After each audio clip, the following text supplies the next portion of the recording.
Cuando hablamos de enfermedad de Addison, cuando hablamos de enfermedad de Addison nos referimos a que es una enfermedad, es una insuficiencia suprarrenal primaria.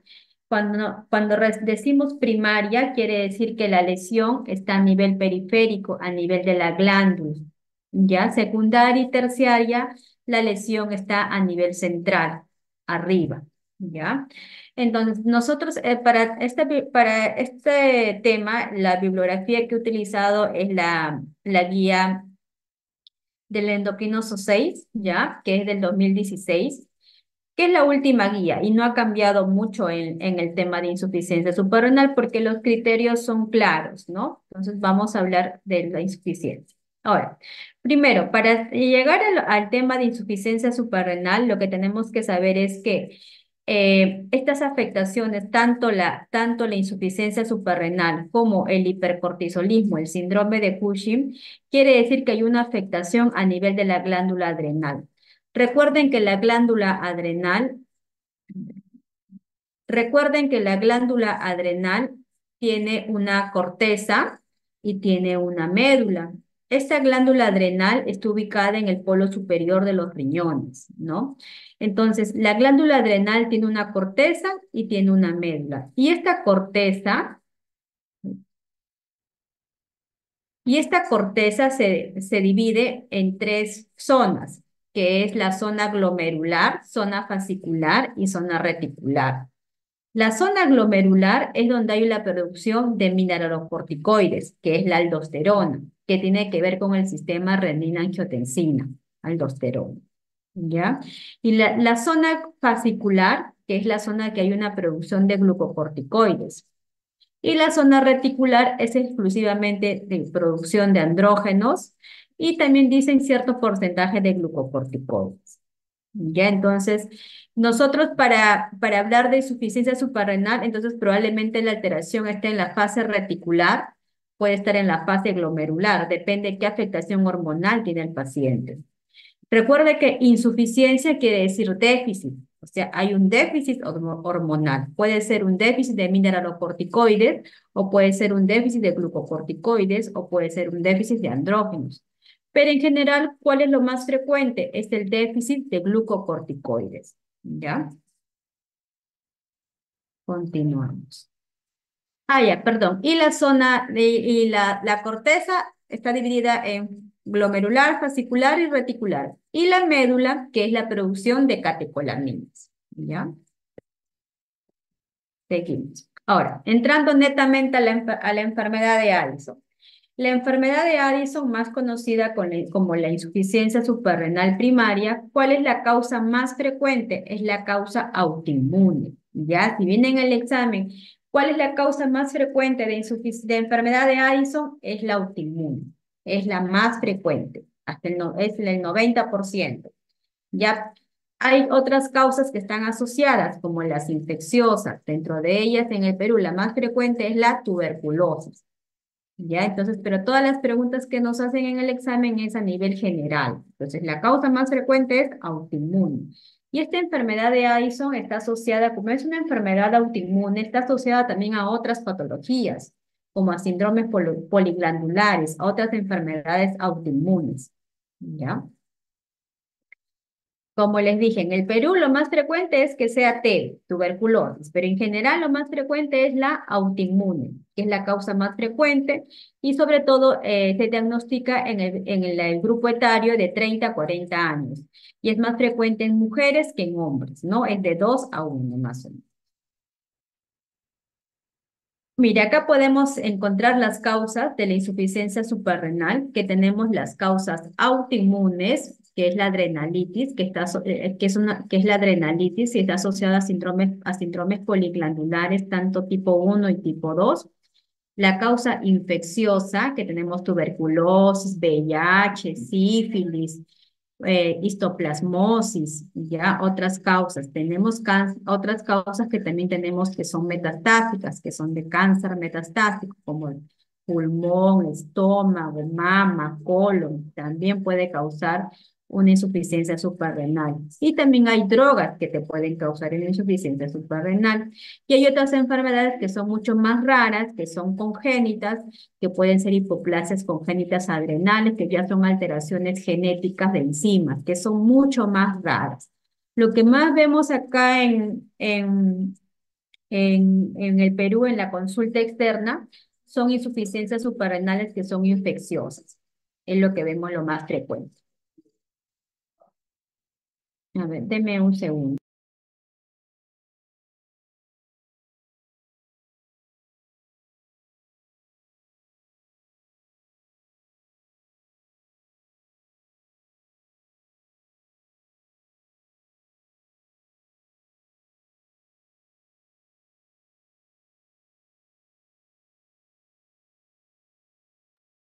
Ya, continuamos. Entonces, tenemos la causa más frecuente, la autoinmune, tenemos las infecciosas, tenemos las que son asociadas a cáncer metastásicos, asociadas a drogas que pueden causar una necrosis, una isquemia a nivel de la glándula, como en esta imagen que podemos apreciar. Ya, y también tenemos otras causas que son genéticas, ¿no? Alteraciones en las enzimas, quiere decir en las enzimas que tienen que ver en la esteroidogénesis. Mire, como les dije, de la parte autoinmune muchas veces está asociado a síndromes poliglandulares. Dentro de los síndromes poliglandulares está asociado al síndrome poliglandular tipo 1 y tipo 2 y hay tipo 3. Recuerden que la insuficiencia suprarrenal primaria está asociada a múltiples enfermedades autoinmunes. Cuando yo tengo un paciente con insuficiencia suprarrenal primaria, tengo que descartarle que no tenga hipotiroidismo, que no tenga hipoparatiroidismo, otras enfermedades autoinmunes que están pero muy relacionadas, ¿ya? Por ejemplo, el síndrome poliglandular tipo 1, que tenemos dentro de los componentes mayores o componentes principales, tenemos la enfermedad de Addison, tenemos hipoparatiroidismo, tenemos candidiasis mucocutánea. Y mires otros componentes menores que todos son enfermedades autoinmunes y es más frecuente en la infancia, el síndrome poliglandular tipo 1, ¿ya? En cambio, el síndrome poliglandular tipo 2, que está asociado, que tenemos tres criterios mayores: enfermedad de Addison, enfermedad tiroidea autoinmune, el hipotiroidismo o el hipertiroidismo, recuerden que son de causas autoinmunes, y diabetes mellitus autoinmune, quiere decir la diabetes mellitus tipo 1, ¿no? Son los criterios mayores, pero también hay criterios menores que pueden estar asociados a vitíligo, alopecia, miastenias, hipogonadismo, y es más frecuente el síndrome poliglandular tipo 2 en la adolescencia y en adultos, ¿ya? Es más frecuente, acá son más grandecitos, en cambio el tipo 1 es más en la infancia, de pequeñitos, ¿ya? Y el tipo 3 que está asociado solamente a enfermedad tiroidea autoinmune, nada más. Y de ahí hay tipo A, B, C, pero lo más frecuente es el tipo 1 y el tipo 2. Ya siempre vienen el examen tipo 1, tipo 2. ¿Ah? Siempre estoy dando los tips para el examen, ¿no? Seguimos. Si tienen dudas, me preguntan, ¿ya? A veces hablo muy rápido. A ver, ¿cuáles son las manifestaciones clínicas? Las manifestaciones clínicas, si yo tengo un paciente con insuficiencia suprarrenal, ¿qué quiere decir? Que le falta, ¿qué le falta? Corticoide, le falta glucocorticoide, le falta mineralocorticoide, le puede faltar andrógenos. Pero lo más frecuente que le falte es el glucocorticoide. Entonces, si a este paciente le falta glucocorticoide, ¿qué va a tener? El corticoide tiene múltiples funciones. Entonces, yo espero que este paciente esté pues letárgico, esté cansado, esté hipotenso, bradicárdico, ¿no? Entonces, es un paciente que tiene hiperpigmentación en mucosas, en los nudillos de las manos. Entonces, y estos signos y síntomas dependen de la velocidad y el grado de la pérdida de la función de la glándula adrenal. O sea, estos signos, muchas veces el diagnóstico de insuficiencia suprarrenal se realiza tardío, porque la pérdida de la producción hormonal no es bruscamente, es de manera paulatina, depende poco a poco. El cuerpo se adapta hasta que hay algo externo que lo precipita y el paciente debuta con una crisis adrenal. ¿Ya? Entonces, el inicio de la insuficiencia suprarrenal suele ser de una forma gradual, puede pasar desapercibido, pero hasta que hay una enfermedad aguda, algo externo, que lo precipita y el paciente debuta con una crisis adrenal. O sea, una crisis adrenal quiere decir que el paciente es una emergencia endocrinológica y quiere decir que el paciente viene chocado, viene hipotenso, bradicárdico, con trastorno del sensorio, dolor abdominal, deposiciones líquidas, hipoglicemia. Entonces, ya ahí ya es una crisis adrenal, que es una emergencia endocrinológica que el paciente termina en trauma shock en la UCI. Entonces, y el paciente no sabía que tenía insuficiencia suprarrenal. Por eso que muchas veces el diagnóstico es tardío. Por eso que es importante el cuadro clínico y examinar al paciente. Si yo veo un paciente que tiene hipotiroidismo y viene por cansancio, sueño, a pesar que está bien su control hormonal de la tiroides, persiste con el cansancio y tiene hiperpigmentación en las mucosas, le reviso las mucosas y tiene hiperpigmentación, eso ya me alerta, ¿no? De que quizás está asociado a otra patología, entonces le tengo que pedir un cortisol al paciente, ¿no? Entonces es importante evaluar al paciente y ver el caso, sus signos y síntomas y el examen físico, ¿no? Ahora, como les dije, puede presentarse, los signos y síntomas pueden presentarse, depende a qué déficit hormonal tiene, si le falta glucocorticoides, si le falta mineralocorticoides o si le faltan los andrógenos. Recuerden que en el primer slide hablamos que hay tres fases en la corteza, entonces depende qué fase está afectada, qué zona, ¿no? Y la aparición de los síntomas suele ser insidiosa, suele ser de forma gradual, no bruscamente, salvo haya algo que lo precipite al paciente, ¿no? Normalmente al inicio el diagnóstico suele ser difícil, ¿no? No es muy frecuente tampoco esta enfermedad. Muchos de ustedes han estado en consulta externa y lo más frecuente en consulta externa es diabetes, que es no, el 80% y el 15% tiroides y un 5% que es cosas mucho más raras, ¿no? Entonces, no es frecuente que ver estos pacientes en la consulta, pero pueden presentarse, ¿no? Y son de libro porque cuando tú lo ves, los examinas, tienen toda la pigmentación en la mucosa, entonces, y le preguntas al paciente, señor, ¿usted ha tenido tuberculosis? Ah, sí, yo he tenido tuberculosis hace 10 años, hace 5 años, he sido MDR, ya, entonces ya. Le pido el cortisol por los pisos del cortisol. Entonces es importante los antecedentes del paciente. Ahora, si el paciente tiene un déficit de cortisol, pues el paciente va a tener que anorexia, cansancio, náuseas, vómitos, hipotensión, hipoglicemia, se le va a bajar el azúcar. Y si al paciente le falta mineralocorticoides, va a haber alteración hidroelectrolítica, ¿no? Va a haber deshidratación, va a haber una hiponatremia y una hipernatremia por la aldosterona. ¿Qué es lo que hace la aldosterona? A ver, ¿por qué hay hiponatremia por qué hay hiponatremia y hipercalemia? ¿Por qué? ¿Qué es lo que es la aldosterona?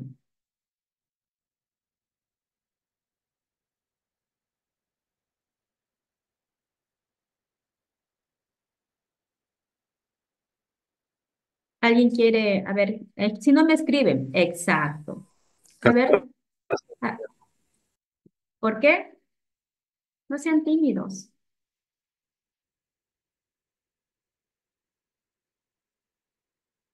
¿Alguien lo quiere decir? Ya le escribieron en el chat. Claro, porque reabsorbe sodio y elimina potasio, ¿no? Entonces, si no tengo este mineralocorticoide, voy a tener hiponatremia, hipercalemia, ¿no? Entonces, todo depende del cuadro clínico, como le di, como le menciono, qué déficit hormonal tiene el paciente, ¿ya? Gracias, Franco y Sara. Y, bueno, Franco y Sara. Ya. Seguimos. Ya. Mm, Ya, y cuando le faltan los andrógenos, también es muy raro que le falte andrógenos, pues las mujeres presentan este déficit de los vellos a nivel púbico, ¿no? Pero es bien raro. Lo más frecuente que nosotros que he visto en la consulta es el déficit de glucocorticoides. O sea, que el paciente, cuando si el paciente, recuerden que la insuficiencia suprarrenal no tiene cortisol, entonces, ¿qué le tengo que dar? Corticoides. Y cuando le repongo el corticoides, el paciente mejora enormemente el cuadro clínico. Es bien raro que le falte todo el déficit hormonal, ¿no? Ahora, el cuadro clínico. El cuadro clínico tenemos signos y síntomas. Dentro de los síntomas, pues tenemos, recuerden que el paciente no tiene, tiene un déficit hormonal. Entonces, si tiene un déficit, va a tener dolor abdominal, va a tener hipoglicemia, anorexia, cansancio, sueño, hiperpigmentación, hipotensión. ¿Y por qué será la hiperpigmentación? Por qué se hiperpigmenta este paciente? Sí, es por el aumento del ACTH. ¿Y ahí qué tiene el ACTH? Resistencia a la insulina, doctora. No, es muy diferente la hiperpigmentación en el Addison a la resistencia a la insulina es la acantosis, ¿ah? Es en el cuello axilas. Esta hiperpigmentación del paciente es en mucosas, dentro de los labios, en el paladar. ¿Por qué? Está bien que dijo el aumento del ACTH. ¿Cuál es el precursor del ACTH?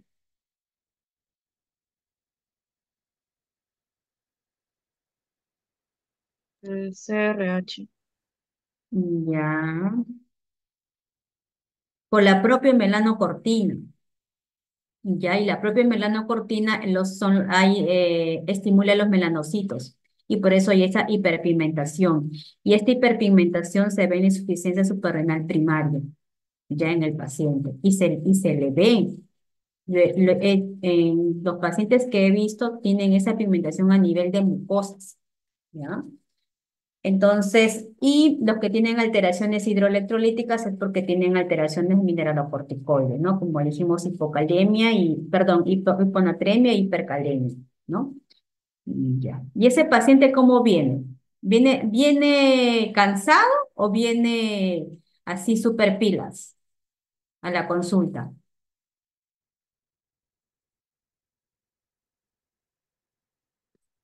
No me escriben, yo los leo.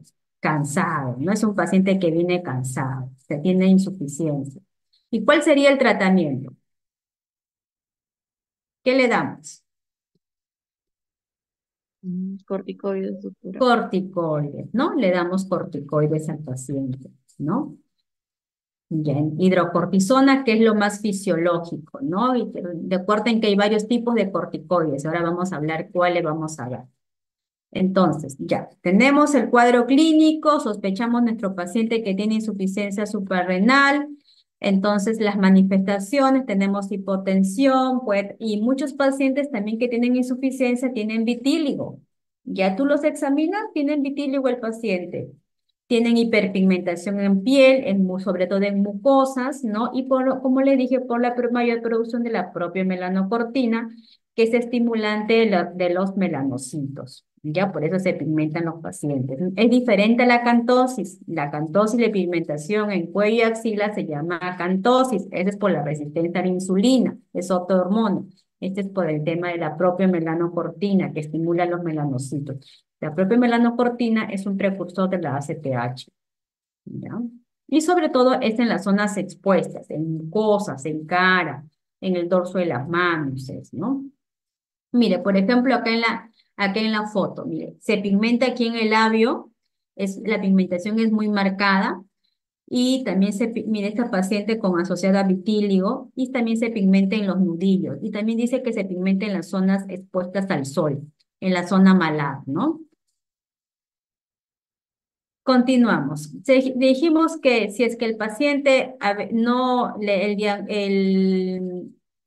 diagnóstico es a veces es tardío y hay muchas veces los pacientes se diagnostican, hacen su debut de insuficiencia suprarrenal con una crisis adrenal, ¿no? Entonces acuden, el paciente no sabe que tiene insuficiencia suprarrenal, pero eh, cursa con un proceso infeccioso severo, una sepsis o una cirugía o una infección gastrointestinal, una infección respiratoria, neumonía o algo, y eso hace de que el paciente debute con una crisis adrenal. Entonces, una crisis adrenal es una emergencia endocrinológica que el paciente viene chocado a la emergencia, viene con hipotensión, viene bradicárdico, viene con alteración hidroelectrolítica, deshidratado, con hipoglicemia, ¿no?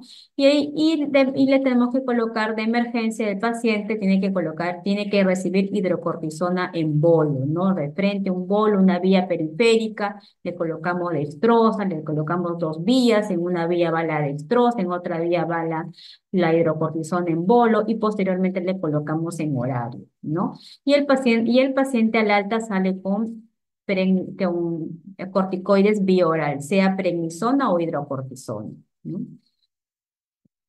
Ahora, ¿cómo hacemos el diagnóstico de un paciente con insuficiencia suprarrenal primaria? Entonces, recuerden, la prueba de oro para el diagnóstico de insuficiencia suprarrenal primaria es la prueba de estímulo con corticotropina. ¿Ya? Esa es la respuesta.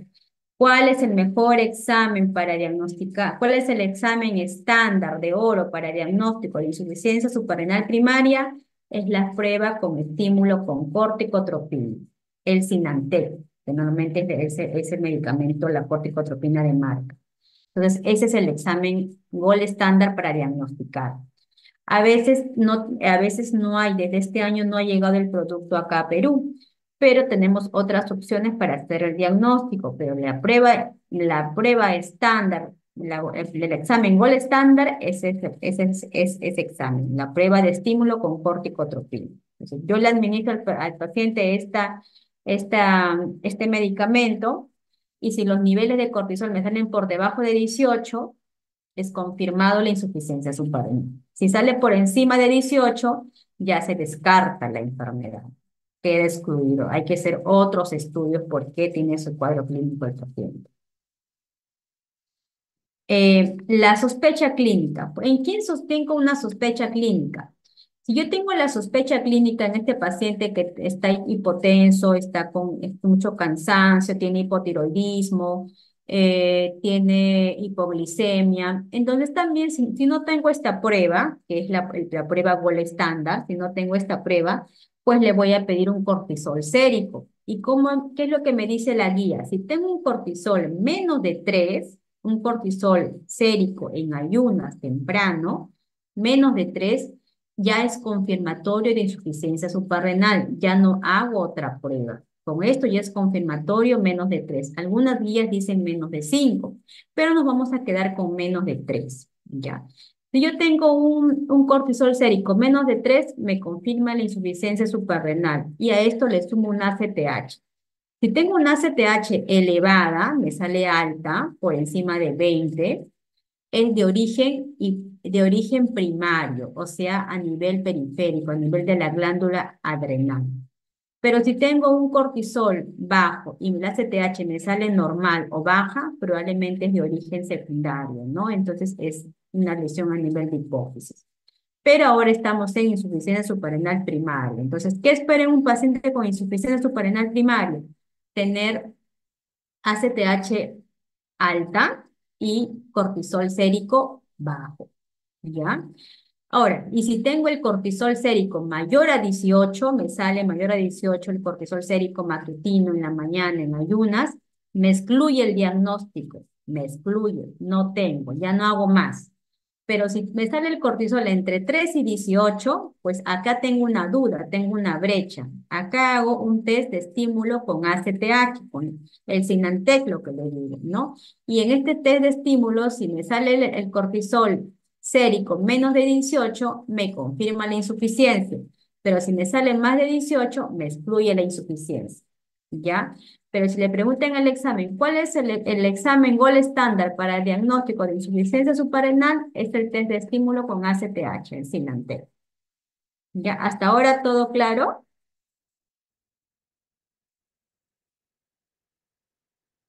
Sí, doctora. ¿Sí? Ya, perfecto, seguimos. Yo les estoy dando las fijas, ¿ah? No se pueden equivocar en el examen.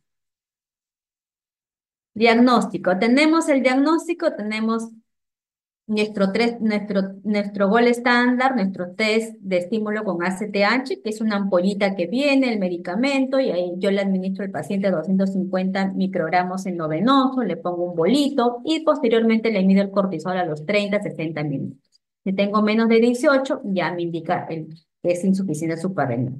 Otro examen que puedo hacer es medir el cortisol sérico a las 8 de la mañana. Si es menos de 3, insuficiencia suprarrenal primaria. Y a eso va sumado medirle la ACTH. Si la ACTH está alta y cortisol bajo, confirmo mi diagnóstico, insuficiencia suprarrenal primaria. ¿Ya? Seguimos. Ahora, hay otro test también que menciona en la guía, el test de hipoglicemia insulínica. Pero este test hay que tener mucho cuidado porque también lo voy a someter al paciente a una hipoglicemia. ¿Ya? Normalmente este test lo realizamos hospitalizado el paciente, ¿ya? Hay que tener mucho cuidado porque tiene que haber varias personas ahí con el paciente porque recuerde que vamos a someterlo al paciente a una hipoglicemia. Y si yo hago ¿cuál es lo normal, lo fisiológico, lo normal? Si yo hago hipoglicemia, me someten a una hipoglicemia, ¿qué es lo normal? ¿Que mi cortisol se suba o se baja? Suba, doctora. Que suba mi cortisol, es lo normal, ¿no? Pero en este tipo de pacientes, gracias Fiorella, en este tipo de pacientes que tienen insuficiencia suprarrenal, yo lo someto a la hipoglicemia porque le voy a colocar insulina endovenoso, ya lo someto a la hipoglicemia y su cortisol sigue bajo por los pisos. Entonces, ahí en ese momento que el paciente está en hipoglicemia, yo le tomo muestras del cortisol, muestras de laboratorio. Entonces, para confirmar mi diagnóstico, ¿no? Entonces, esto lo hacemos de manera hospitalaria, no lo hacemos ambulatorio, ¿no? Hay que tener cuidado porque recuerden que en hipoglicemia el paciente puede convulsionar. Esto sí lo hemos hecho en el recientado, ¿no? Se han visto casos en pacientes y si confirmas el diagnóstico, porque a veces no tenemos el SINANTER, ACTH, y podemos hacer este test, pero pacientes hospitalizados. Listo, a ver, seguimos. Ahora, ¿cuál es el tratamiento? Si a mi paciente le falta glucocorticoides, pues le voy a reponer el glucocorticoide, le voy a dar el corticoide. Entonces, ¿cuál es el corticoide más fisiológico, el que tiene la vida media mucho más corta? Es la hidrocortisona. Entonces, prefiero darle hidrocortisona, la dosis máxima es 30 miligramos, 25 miligramos al día, y voy a repartirla en 2/3 en la mañana y 1/3 en la tarde. Recuerden que yo al al hacer la reposición hormonal, yo tengo que simular el ritmo circadiano. Recuerden que el ritmo circadiano, en la mañana el cortisol se eleva, porque es el que nos despierta, en las 4 va bajando durante el día y a las 4 hay un pequeño pico, baja, y en la noche reduce más, porque nos vamos a dormir. Entonces, es en la mañana alto, en la tarde baja un poco, y en la noche ya baja más. ¿Ya? Entonces, ese es el ritmo circadiano. Entonces, yo tengo que simular este ritmo circadiano al darle la medicación, la reposición hormonal. Entonces, lo que yo hago es darle, por ejemplo, 10 miligramos de hidrocortisona en la mañana, a las 8 de la mañana, y 5 miligramos a las 4 de la tarde. Entonces, trato de simular el ritmo circadiano, que es lo ideal. Lo ideal es tampoco no darle tanto corticoides, sino lo ideal es que el paciente reciba lo necesario. No voy a sobredosificarlo, porque si yo lo sobredosifico, ¿a dónde me puedo ir? ¿Qué puedo causarle al paciente?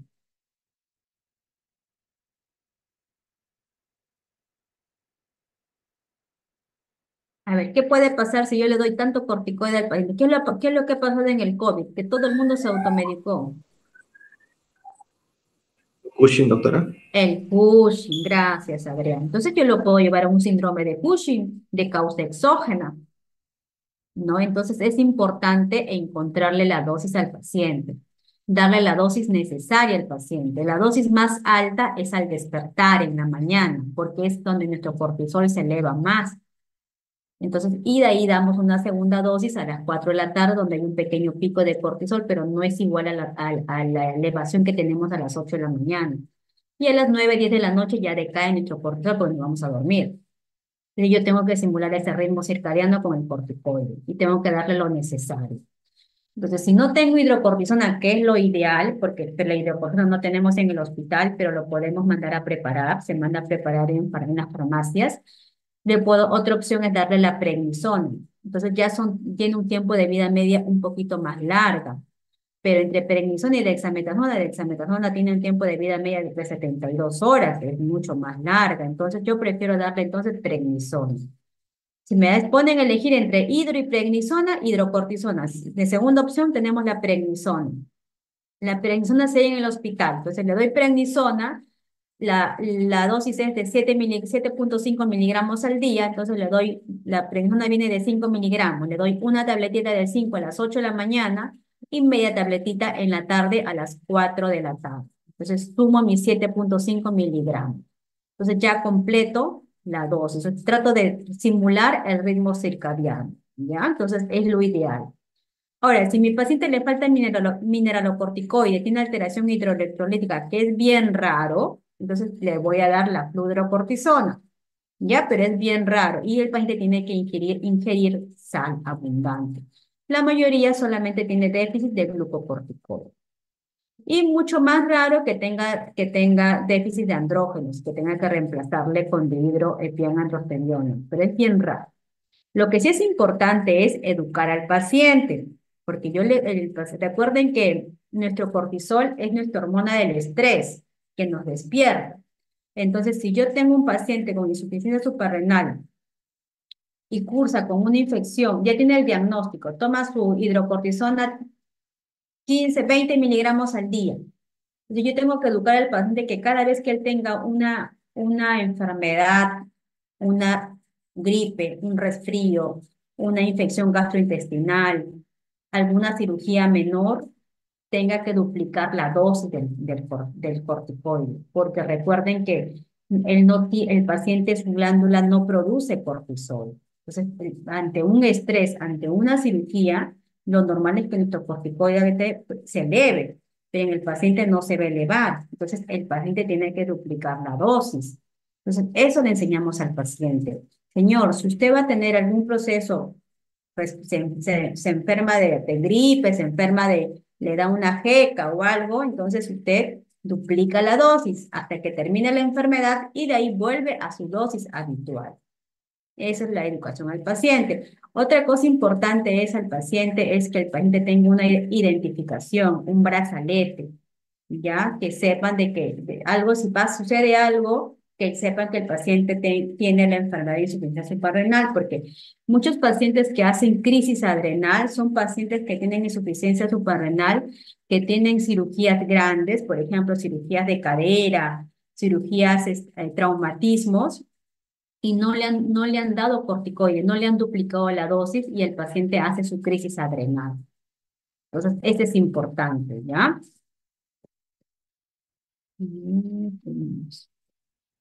Y como les digo, el brazalete, lo del paciente que tiene que tener una identificación y explicarle a los familiares qué es lo que tiene que hacer. Igual cuando nosotros tenemos pacientes con insuficiencia suprarrenal y se van a operar, siempre pues dejamos la indicación de sala de operación, ¿no? Tenemos que preparar al paciente. La mayoría de los pacientes con insuficiencia suprarrenal que tienen cirugías, se le deja la hidrocortisona endovenosa, no se deja pastillitas vía oral durante el tiempo que está hospitalizado, hasta que salga de alta, que ya vuelve a su medicación vía oral, ¿ya?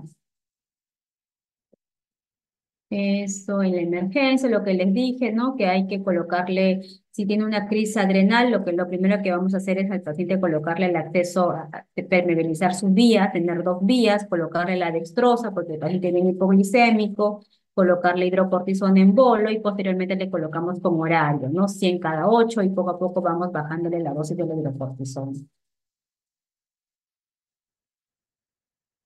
Listo. ¿Alguna duda de insuficiencia suprarrenal? Es un poquito más corto, pero es didáctico. ¿Alguna duda? Pregunten, pregunten. Si tienen dudas. Si no, si todo está claro, seguimos con síndrome de Cushing, que es un poquito más pesadito, más denso, por el tema de los test.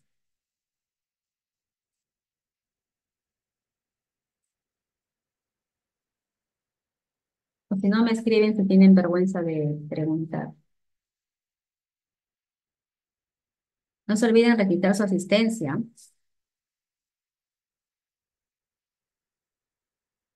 Todo claro. Siempre viene insuficiencia suprarrenal en el examen, ¿ah?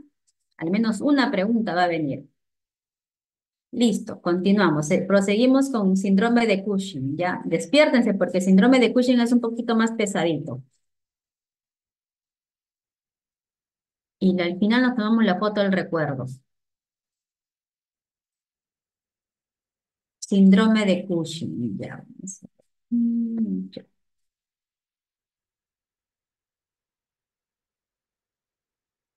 Ya, ahora sí, ¿no? Logran visualizar, ¿no? ¿Sí? Sí, doctora.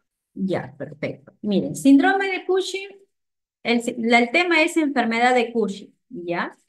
Cuando nosotros nos referimos a enfermedad de Cushing, nos referimos a un tumor que es productor de ACTH. Perdón. Cuando nos referimos a enfermedad de Cushing, nos referimos a un tumor que es productor de ACTH. Y este tumor está localizado en la hipófisis. Y lo más frecuente es que este tumor sea un microadenoma hipofisiario. Cuando ustedes escuchen tumor de hipófisis, siempre lo primero que le van a preguntar, ¿este tumor es el tamaño? ¿Es un microadenoma o es un macroadenoma? Microadenoma quiere decir que es un tumor de menos de 1 centímetro, menos de 10 milímetros. Macroadenoma es más de 10 milímetros. Son dos preguntas que le van a hacer. Uno, el tamaño. ¿Es microadenoma o macroadenoma un tumor de hipófisis? Dos, ¿es un tumor funcionante o no funcionante? Quiere decir funcionante si este tumor produce alguna hormona. ¿Ya? Y no funcionante quiere decir que este tumor no produce hormona, solamente que está ahí el tumorcito. Es un tumor que está ahí, es un incidentaloma hipofisial.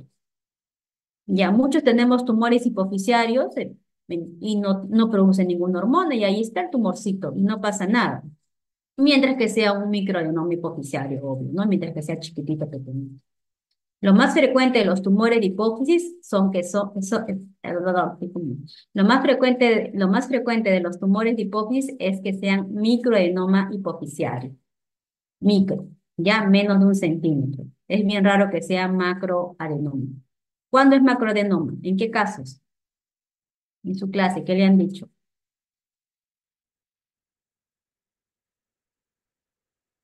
En la acromegalia. En la acromegalia es más frecuente los macroadenomas. ¿Ya? Entonces, enfermedad de Cushing. Enfermedad de Cushing es un tumor productor de ACTH que está localizado al nivel de la hipófisis. ¿Ya? Antes de hablar de la enfermedad, quiero que aprendan a diferenciar el síndrome de Cushing. El síndrome de Cushing quiere decir que es el conjunto de signos y síntomas que el paciente refleja al estar expuesto a la sobreexposición de glucocorticoides. Una exposición prolongada de glucocorticoides. Es el cuadro clínico, los signos y síntomas, el síndrome de Cushing. Y en el síndrome de Cushing, la causa más común es, dentro del general, lo más común son dos. Es la administración exógena de glucocorticoides, que el paciente se automedica, toma glucocorticoides, sobre todo quienes, los que tienen alergia, asma, rinitis, toman glucocorticoides como que fuera paracetamol. Semanas, meses, años, hay pacientes que veo en la consulta y vienen así como la fotito, igualito vienen así. Y ya tienen diabetes, tienen osteoporosis, tienen hipertensión, tienen dislipidemia. Entonces, lamentablemente el abuso a glucocorticoides tiene efectos colaterales. Si yo en la insuficiencia suprarrenal me faltaba corticoides, acá en el síndrome de Cushing tengo mucho corticoide, tengo hipercortisolismo, tengo exceso de cortisol. Y una de las causas es la administración exógena y atrogénica de glucocorticoides. Otra causa más común es la enfermedad de Cushing, que es nuestro tema de hoy, que es un tumor secretor de ACTH, un tumor hipoficiario secretor de ACTH. Seguimos. Ahora, ¿en quiénes debo sospechar el síndrome de Cushing? El síndrome de Cushing debo sospechar por ejemplo, en pacientes jóvenes que tienen 30 años y que debutan con hipertensión. No es frecuente que una persona de 30, 20 años tenga hipertensión, ¿no? No es frecuente. Entonces, en ese grupo de pacientes hay que descartar de que no sea la hipertensión de causa endocrinológica. Una de las causas de hipertensión endocrinológica es el síndrome de Cushing, es el hiperaldosteronismo. Entonces hay que descartarlo de eso. No es frecuente en un paciente de 30 años que tenga osteoporosis. Entonces hay que descartar el síndrome de Cushing.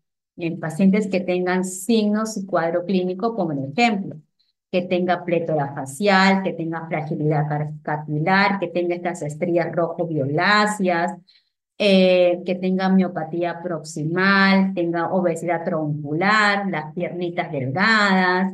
Entonces, tú lo ves y no es normal este paciente, ¿no? Entonces, algo tiene algo en exceso, ¿no? Y en niños, que los niños disminuyen su velocidad de crecimiento, no hay que descartarle también esta enfermedad, los niños que se quedan muy pequeñitos, muy chiquitos, ¿no? Entonces, son la sospecha clínica que en quienes debe sospechar, ¿no? Un síndrome de Cushing. Y las manifestaciones clínicas, pues como han visto en la foto, tiene fragilidad capilar, el paciente tiene espacio de luna llena, tiene la jiba, tiene la piel muy delgadita, muy sensible, tiene estrías rojo-violáceas, el paciente tiene una obesidad central, una obesidad troncular, tiene la cara redondita, tiene quimosis, el paciente está gordito, está con sobrepeso, obesidad, tiene la jiba, ¿no? En la parte posterior, debilidad a nivel muscular en la parte proximal, ¿no? Tiene estrías rojo-violáceas, muchas veces estos pacientes tienen osteoporosis, tienen fracturas. Eso se da ¿por qué? Por la exposición prolongada al hipercortisolismo. Y muchas veces estos pacientes debutan con diabetes, hipertensión, ¿no? Y no sabían que tenían la enfermedad de Cushing, tenían un tumor en la hipófisis. Bueno, como le dije, ¿en quiénes sospechamos? En lo que habíamos mencionado anteriormente, ¿no? Un paciente con síndrome metabólico, un paciente con debilidad muscular proximal, aquellos que tienen estrías rojo-violáceas, aquellos que tienen la fase de luna llena, aquellos que tienen la distribución de la grasa a nivel supraclavicular, las almohadillas supraclaviculares que se llaman.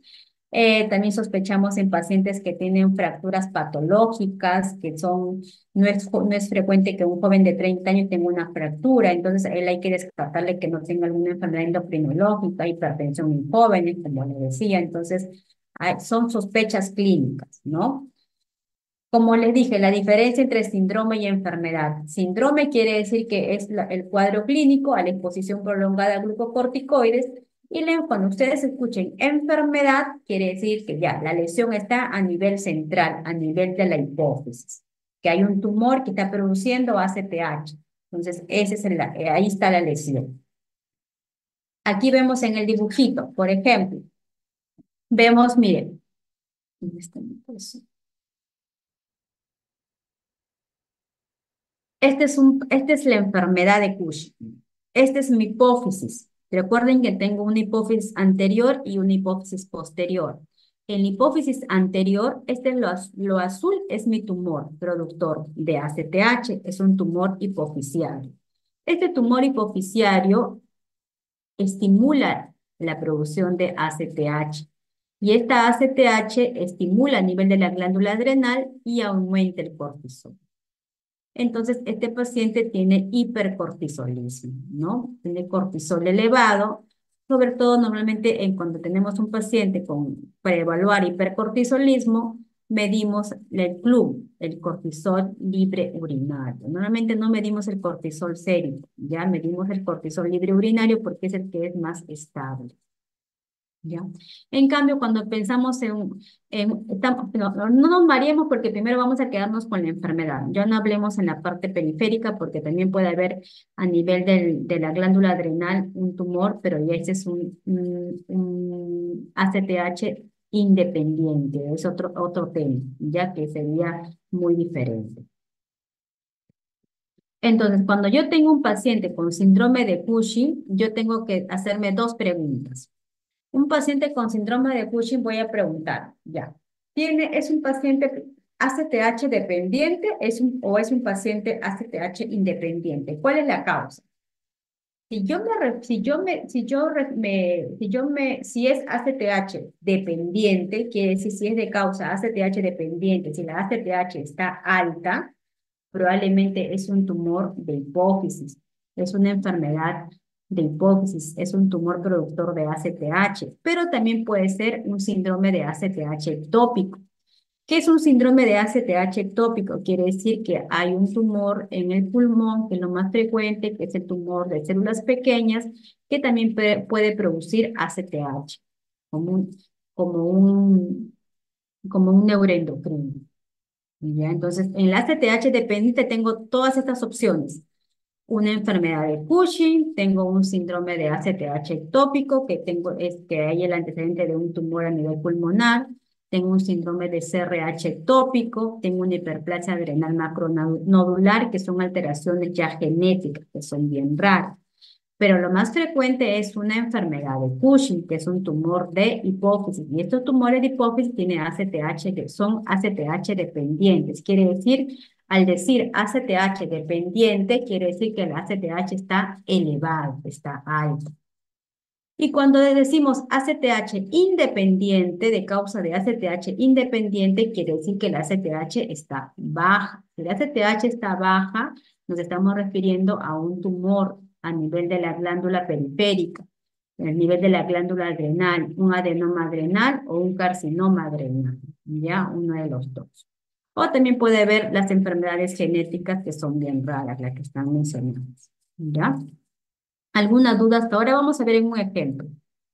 Ahora, acá, miren el ejemplo. Por ejemplo, tenemos ACTH dependiente. Yo tengo un paciente con hipercortisolismo. Lo veo con el cuadro clínico, con la sospecha clínica que hemos mencionado. Está gordito, tiene giba, tiene plétora facial, tiene estrías rojo-violáceas.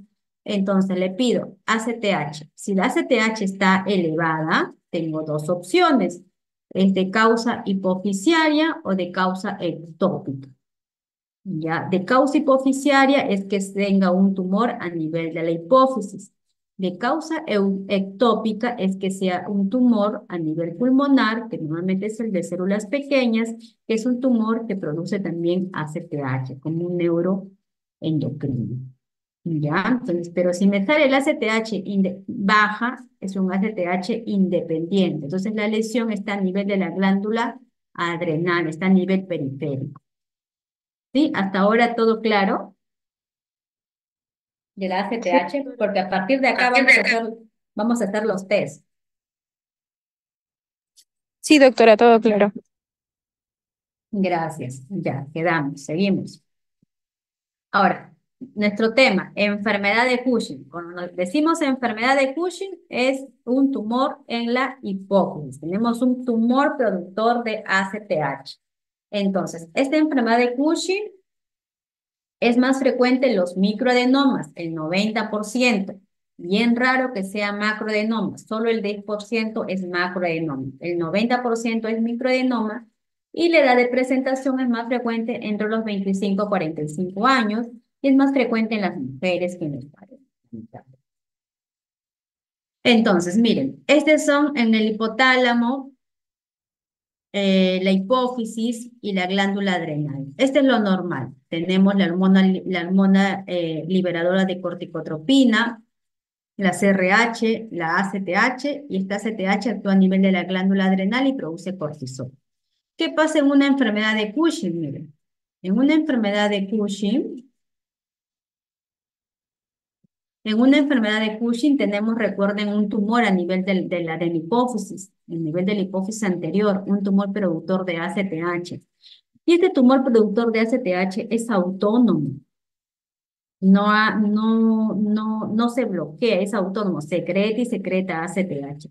Y este aumento de ACTH pues envía un estímulo a nivel de la glándula adrenal y por ende el cortisol también se eleva. Y es un círculo vicioso, porque este tumor es autónomo, es productor de ACTH. Por más que va a enviar un estímulo para que eleve el cortisol. No va a haber quién lo pare, porque es un tumor autónomo.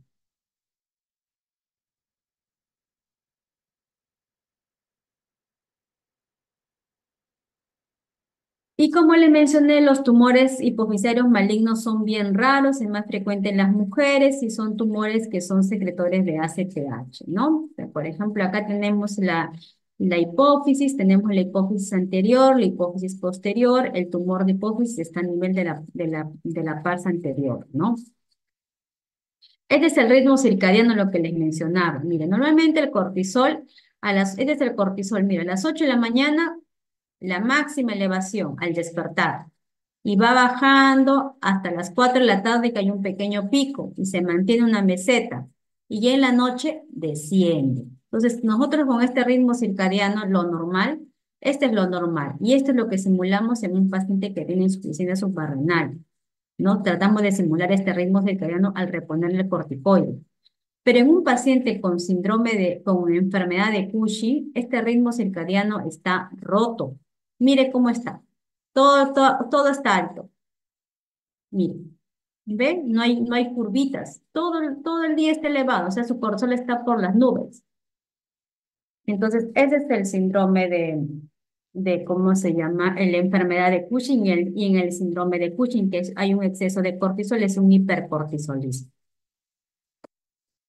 Como le mencioné los datos clínicos, una obesidad central, el paciente mire cómo se le ve una plétora facial, se le ve que tiene a nivel supraclavicular, en las almohadillas supraclaviculares que se deposita la grasita, esta jiba que es marcada en el paciente, una obesidad central, troncular, ¿no? Tiene una plétora facial y una fragilidad capilar. Miren la miopatía, ¿no? La disminución de la masa muscular en los miembros inferiores. La carita de luna llena, mire el paciente, redondita la paciente. Las estrías rojo-violáceas, ya, la fragilidad capilar, que al toque se golpean, se hacen moretones. Miren ahí la fragilidad capilar. Muchas veces esos pacientes también tienen alteraciones metabólicas, hacen prediabetes, diabetes, hacen problemas cardiovasculares por el hipercortisolismo, ¿no? Por el exceso a glucocorticoides. Ya, entramos a la parte un poquito más densa, que es el diagnóstico etiológico. ¿Cómo vamos a hacer el estudio? Ya, entonces, miren. Primero yo tengo un paciente que tiene la sospecha clínica. Lo veo así con todo el cuadro clínico que hemos mencionado. Primero le pido la ACTH. Si la ACTH está alta, es una ACTH dependiente. Entonces voy a estudiar todo lo que es arriba. Hipófisis, probablemente es una enfermedad de Cushing. Pero si la ACTH está baja, entonces la lesión está a nivel periférico. Entonces voy a estudiar la glándula adrenal. El problema está a nivel de la glándula adrenal. Entonces ahorita nos vamos a evocar a la enfermedad de Cushing, que es un tumor en hipófisis. Ahora, ¿qué pruebas? Mi ACTH. Mi ACTH lo normal es que si tiene menos de 5, me descarta, es una ACTH independiente. Si es más de 20, es una ACTH dependiente. Entonces tengo dos opciones. Puede ser una enfermedad de Cushing o puede ser un tumor ectópico de ACTH. ¿Ya? Entre 5 y 20 estoy en duda, pero probablemente es ACTH dependiente. ¿Ya? Ahora, si tengo ACTH elevada, me sale alta por encima de 20, tengo dos opciones. Puede ser una lesión hipofisiaria o una lesión ectópica, que puede ser un tumor a nivel de pulmón que produce ACTH. Si es una lesión hipofisiaria, estoy pensando que es un tumor a nivel de la hipófisis. Entonces, probablemente voy a pedir un estudio de imágenes, pero antes de eso voy a hacer mis estudios. Solamente he pedido mi ACTH y tengo la ACTH alta. Entonces, probablemente tengo dos opciones, hipofisiario o ectópico, uno de los dos. Entonces, ¿cuál es la evaluación inicial para un hipercortisolismo? Uno, tengo que pedir un cortisol salival nocturno. ¿Cómo es poder encontrar un cortisol salival en la noche? ¿Alto o bajo? ¿Cuál es lo normal? En la noche, ¿cómo está nuestro cortisol salival? Bajo. Bajo, ¿no? Lo normal es bajo. Entonces, en este tipo de pacientes lo tengo alto, elevado el cortisol salival. ¿Y cómo tomo la muestra del cortisol salival? Normalmente se va a las 11 de la noche con un hisopado y se le toma y la muestra. Bueno, normalmente no lo hacemos, ¿no? Porque ir a las 11 de la noche, que el laboratorio vaya, tenemos otras opciones. Pero se toma con un hisopado a las 11 de la noche, 10 de la noche, para ver el cortisol salival. Entonces, en este tipo de pacientes está elevado, alto. Otro examen importante que nos ayuda mucho es el cortisol libre urinario. Pedimos que el paciente junte la orina a las 24 horas. Todas las 24 horas, junta la orina de las 24 horas. Entonces, nuestro cortisol libre urinario, lo normal es que esté en menos de 90, menos de 80. En este tipo de casos nos sale el cortisol libre urinario en 500, 1000, elevadísimo, alto. Algo, cuando sale positivo es que está por encima de 3 veces del valor de lo normal. Ya, entonces, lo normal es, por ejemplo, 100, 90. Entonces, estos pacientes tienen 500, 1000. Entonces, bien marcado el cortisol libre urinario. Positivo, otro check que me suma para tener hipercortisolismo. Hay otro test, el del test de dexametasona de 1 miligramo. ¿Qué sucede, lo fisiológico? ¿Qué sucede si yo hoy día en la noche me tomo me duele la garganta? Ya, me duele la garganta. En la noche voy a tomarme mi dexametasona de 4 miligramos. Me tomo mi corticoide. ¿Y qué pasa en la mañana? ¿Cómo va a amanecer mi cortisol? Si yo no tengo un tumor, así es normal, aparentemente no tengo un tumor. ¿Qué es lo fisiológico, lo normal si yo tomo un corticoide en la noche, vía oral, y me tomo un cortisol sérico en la mañana? ¿Qué pasaría?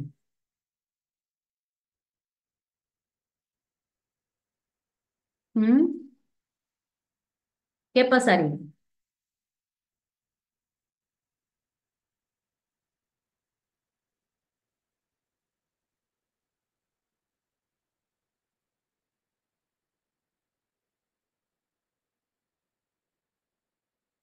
A ver, me están escribiendo. Dilo, está bien.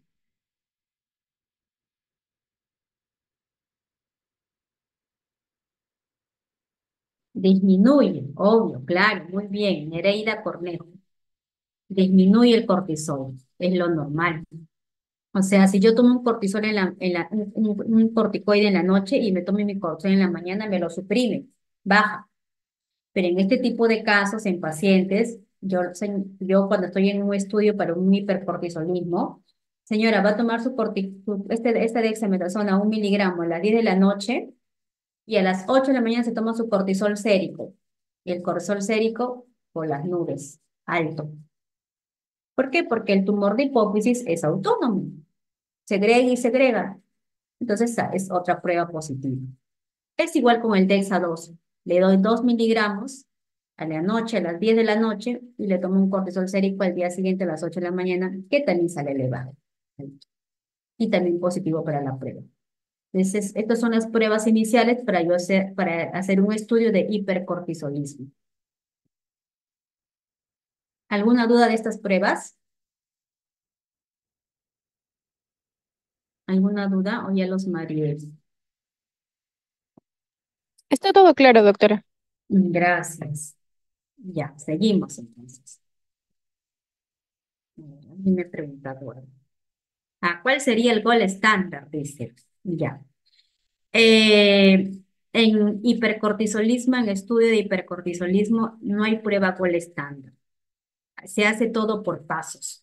Como se habrán dado cuenta, de frente yo no pido una resonancia. Primero, si yo sospecho un hipercortisolismo, primero pido mi ACTH, pido después con mi ACTH, yo diferencio, ¿es ACTH dependiente o independiente? Ah, no, es alta, entonces probablemente la lesión está arriba. Entonces ya, voy a pedir entonces mis exámenes de hipercortisolismo. Pido mi CLU, mi cortisol libre urinario, hago mi DEXA-1, hago mi DEXA-2, ¿no? Y cortisol salival. Entonces, necesito 2 test positivos para yo ya pensar que hay un hipercortisolismo, ¿ya? No hay un examen gol estándar. Todo es por pasos. Por eso que nosotros cuando en la residencia teníamos así el paciente que sospechamos de un tumor de hipófisis, queríamos hacerle todo, pero no podíamos, teníamos que ir paso por paso, prueba por prueba. Esto salió positivo, ya. Entonces, ¿qué es lo que sigue hacer? Sigue esto, es toda una secuencia. ¿Ya? Entonces, seguimos. Entonces, nos salió positivo, ya. Entonces, es lo mismo, el screening para un hipercortisolismo, lo que les dije. Porque quizás en el examen le preguntan, ¿no? ¿Cuál es el examen screening para hipercortisolismo? El screening es este. Cortisol salival nocturno, cortisol libre urinario, test de supresión con 1 miligramo, test de supresión con 2 miligramos de dexametasona. Ese es el screening. Entonces, yo con estos exámenes que me han salido positivos, solamente tengo el diagnóstico de hipercortisolismo y que es ACTH dependiente y que tengo 2 opciones, que puede ser un tumor de hipófisis o puede ser un tumor ectópico a nivel pulmonar. Entonces, ¿cómo diferencio eso? Ahora vamos a ver. Ya, ese es lo que les mencioné, el cortisol libre urinario, que normalmente se recolecta, deben ser 2 muestras, que son 4, el positivo es que cuando está 3 a 4 veces del límite normal. Hago la DEXA-1, que normalmente yo le doy dexametasona 1 miligramo a las 11 de la noche, y le mido el cortisol a las 8 de la mañana, y lo normal es que me suprima, pero en este tipo de pacientes no, sale elevado, entonces es positivo para un hipercortisolismo. Igual es con la DEXA-2. Me descarta si me sale suprimido, si me sale baja el cortisol menos de 2, me descarta síndrome de Cushing, un hipercortisolismo. Si sale más de 2, positivos. Sigo con mi prueba, prosigo con mi prueba. Entonces, hasta acá llegué, acá tengo 2 opciones, que es enfermedad o es ectópico. Entonces, para eso tengo mi DEXA-8. Con mi DEXA-8 ya yo diferencio si es enfermedad o es ectópico. Con mi DEXA-8 quiere decir que yo le doy al paciente 8 miligramos de dexametasona a las 11 de la noche y le mido el cortisol a las 8 de la mañana. Si este cortisol a las 8 de la mañana tiene una supresión del cortisol más del 68% o menos de 5 microgramos por decilitro, es enfermedad de Cushing. Y si hay una menor supresión, ya es una secreción ectópica. Entonces, con el DEXA-8, ¿ya? Con el DEXA-8, yo voy a diferenciar si es enfermedad o es ectópico. Si me sale el cortisol sérico menos de 5, es enfermedad. Si yo pienso que es enfermedad, ya le pido una resonancia de hipófisis. Y en la resonancia de hipófisis me debe salir el tumor de hipófisis, ¿no? Que lo más frecuente es que sea un microadenoma hipofisial. Pónganse que todos los test que hago concluyen que es enfermedad, ¿no? Me sale mi DEXA-8, menos de 1, ya, menos de 2, descarto el ectópico. Es enfermedad, doctora. Pido mi resonancia y en la resonancia no sale nada, no se ve. ¿Qué hacemos? Un cateterismo de senos petrosos. El cateterismo de senos petrosos es un examen muy invasivo, que esto lo realiza el médico radiólogo intervencionista. Eso se realiza con un equipo multidisciplinario. Ahí lo hacemos en una sala especial. Va el endocrino, va el radiólogo intervencionista, va el laboratorista, va el técnico, todos van porque el radiólogo intervencionista va a sacar muestra de los senos petrosos y eso lo vamos a llevar a estudiar. Eso lo hacemos, este examen se hace cuando todos los test no son muy concluyentes y me da duda, o si no, también hago este cateterismo de senos petrosos cuando tengo el test que me dice que es enfermedad, pero el tumor no se ve en la resonancia. Entonces, con este test también con este cateterismo, puedo encontrar si es una enfermedad o no. porque yo tengo que darle todos estos exámenes al neurocirujano, porque el tratamiento de la enfermedad de Cushing es quirúrgico, el neurocirujano lo va a tener que operar, pero el neurocirujano quiere ver imagen. Sin imagen él no ingresa. Entonces, a veces el tumor es tan chiquitito que no se logra ver. Entonces, inclusive antes hacíamos varias juntas y tenía que ver el más experto en hipófisis, el radiólogo. Entonces, es chiquitito, de 5 milímetros. Ahí ya recién el neurocirujano podía ingresar. Si no había imágenes, el neurocirujano no ingresa. ¿Ya? ¿Y qué cirugía? El cateterismo, como les digo, es un examen muy invasivo, ¿no? Pero la mayoría lo encontramos la mayoría lo encontramos el tumor de hipófisis en la resonancia de hipófisis. La mayoría. Ya es bien raro que lleguemos a un cateterismo de senos petrosos. Y como les dije, bueno, este es un resumen de lo que hemos hablado, que si en la resonancia sale el tumorcito menos de 6 milímetros, probablemente el paciente verá un cateterismo, ¿no? Para confirmar, ¿no? El diagnóstico de enfermedad de Cushing.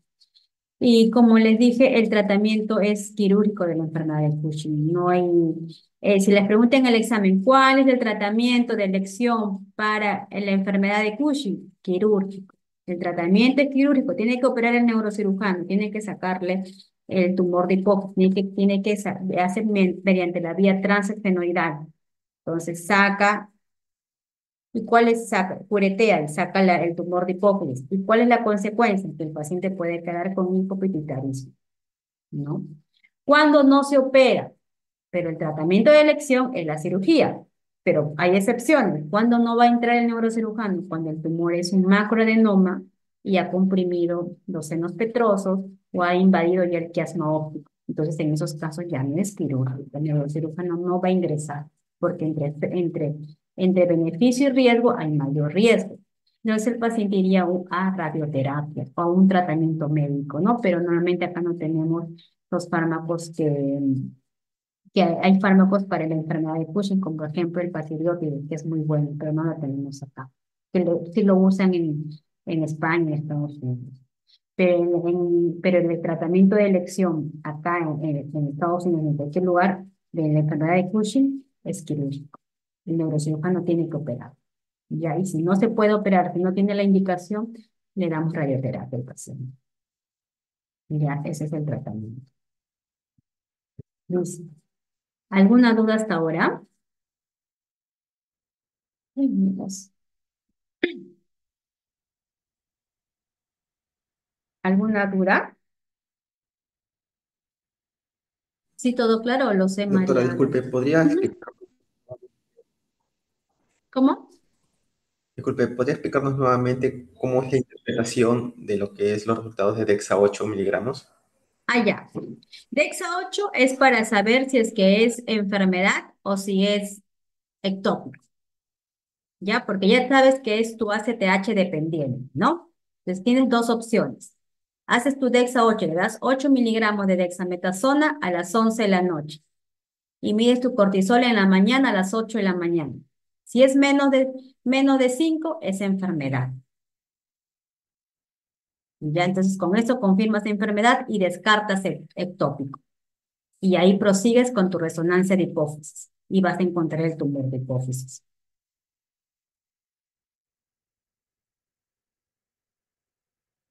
¿Sí me llegué a entender? Recuerden que DEXA 8 es para diferenciar entre Sí. enfermedad y entre ectópico, ¿ya? Los demás exámenes es para el screening de hipercortisolismo. El DEXA 1, DEXA 2, el CLU, es para screening, para el hipercortisolismo. Entonces, sí, pero por eso que es importante mi ACTH. Si mi ACTH es dependiente o independiente. Si es independiente, probablemente la lesión está a nivel de la glándula adrenal. Si es dependiente, quiere decir que está alta, la lesión está arriba, a nivel de hipófisis.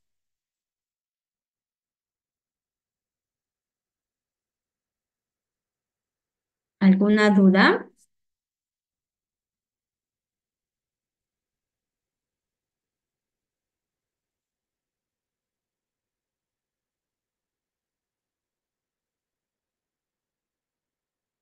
¿Todo claro? Gracias, Paola, por responder. Bueno, espero que haya sido de su agrado. Siempre Cushing es un poquito tedioso por los test dinámicos. Normalmente nosotros en los test dinámicos lo hacemos en pacientes, se puede hacer de manera ambulatoria los primeros test, los principales, ¿no? Pero el paciente tiene que tener un grado de instrucción al menos superior, tiene que entenderme, ¿no? Y con un familiar. Podemos hacerlo de manera ambulatoria, pero, pero lo ideal es hacerlo hospitalizado. Entonces, cuando yo estaba en la residencia, veíamos un casito raro, ya lo hospitalizamos y terminamos todo el test, ¿no? Nos equivocamos, volvíamos a hacer el test, no había problema, porque estábamos en plena aprendizaje, ¿no? Entonces, es lo bueno de que cuando tienes hospitalización en endocrino, ¿no? Puedes hospitalizar esos casitos raros y puedes llegar hasta el diagnóstico, ¿no? Y el tratamiento. Cuando tenemos a un paciente, terminamos todos los test dinámicos y lo presentamos en junta médica en neurocirugía y el paciente se programaba para la cirugía, ¿no? Y bueno, el paciente quedaba la gran mayoría queda con hipopituitarismo, ¿no? Tendríamos que reponer corticoides, teníamos que reponer levotiroxina, le dábamos, pero el paciente cambia totalmente su vida, porque recuerden que esta enfermedad del hipercortisolismo le predispone a tener diabetes, los pacientes tienen obesidad, tienen miopatía proximal, problemas cardiovasculares, entonces lamentablemente esto causa otras enfermedades, y al tratar la enfermedad de fondo, se controla las demás enfermedades. Por eso que el tratamiento es netamente quirúrgico.